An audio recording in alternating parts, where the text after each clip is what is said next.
Hi, my name is Lily Pierce. I'm 27 years old, and I have a disability called Friedreich's ataxia, which does affect my speech, as you've likely already noticed. Today's topic is hard truths for disabled people in the dating field. And yes, as I just clarified, I myself also have a disability. So over the last few years, I've seen articles that went viral, and I've seen some people with my disability who've complained about this topic, and seen some people I know who didn't have FA but had a different disability talk about the same thing. So today I wanted to share with you some 2 cents about how disabled people need to go about dating and talking to new romantic interests. So right off the bat, we're going to talk about the first hard truth, and that is that we need to be honest from the get-go.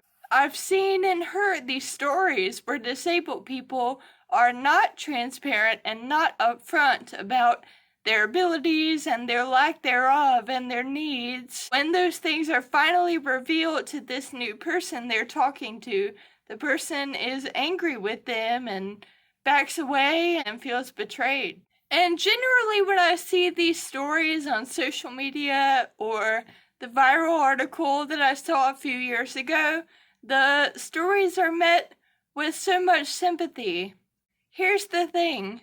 A relationship that is started on a basis where you were hiding some huge life-altering part of yourself is probably not going to be successful.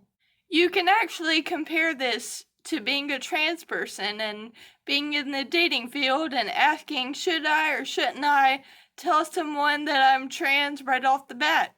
And I've seen these stories on the internet, and they're usually not met with the same sympathy. People are a lot less gracious when it comes to that situation, and they say that the person you're talking to deserves to know. Even if the case were just that you had kids, that's also something you shouldn't hide, because kids bring a lot of baggage, and some people are just not ready to deal with that, and it's not fair to be pulling someone along and not tell them that about yourself. That same reasoning applies to having a disability. So here is the second hard truth. I'm sorry if this seems insensitive, but it's pretty obvious in my opinion.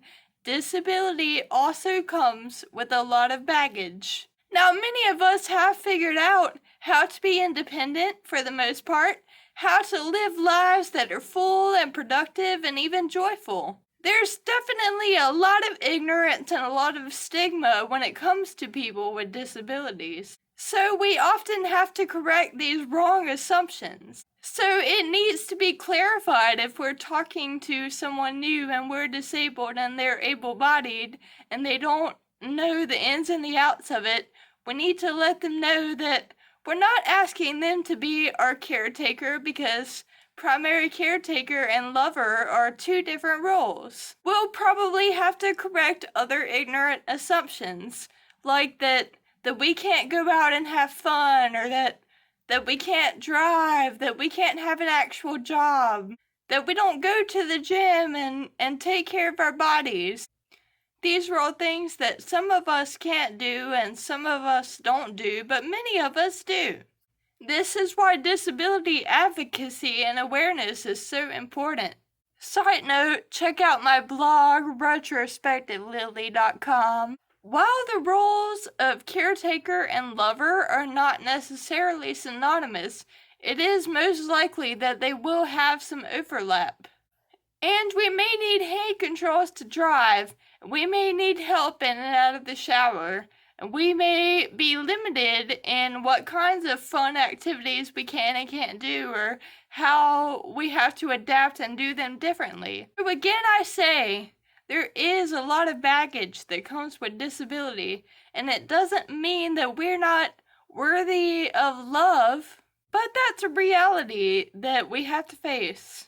So back to the times that I've seen and heard and read disabled people complaining about these things, I've noticed that I guess it's because of the ableism that is implicit and explicit in our society, but people tend to be very quick to excuse immature and unwise behavior from people with disabilities. I think it's because it's ingrained in us to pity people with disabilities. Throughout my dating years, before I met my now fiance, and back when I was in a phase of my progression where I was still walking, I wasn't transparent and upfront about my disability, and it did lead to some very awkward situations. I would be walking funny, and I would be self-conscious about it, and the other person would be wondering why is she walking funny, and then I would walk even funnier, and it was just a whole mess. At that time, I think I had a more self-centered view of things, and I did resent people who weren't accepting of my disability and who didn't want to be with me once they found out. But I realize now that was wrong, and God forbid if I were to break up with my fiance and go back to dating, I would be upfront. Here's the third and final hard truth. We are not entitled to people's romantic love or sexual attention. Not being ready to take on someone else's baggage in your life does not make you a bad person. I'll end off on a positive note, and that is this. There are great people out there who will look past your ability or your lack thereof, and they'll love you anyway. Just as there are a lot of stepmothers and stepfathers out there, and just the trans people find love too. Just don't set yourself up for failure. Be honest, be upfront. Don't waste time on people who won't accept you once they know the full truth about you. Have enough love for yourself and enough integrity to be transparent. To anyone out there who is single and disabled, I wish you the best, and I hope that you are setting yourself up for success. Thanks so much for listening and have a great day. Bye.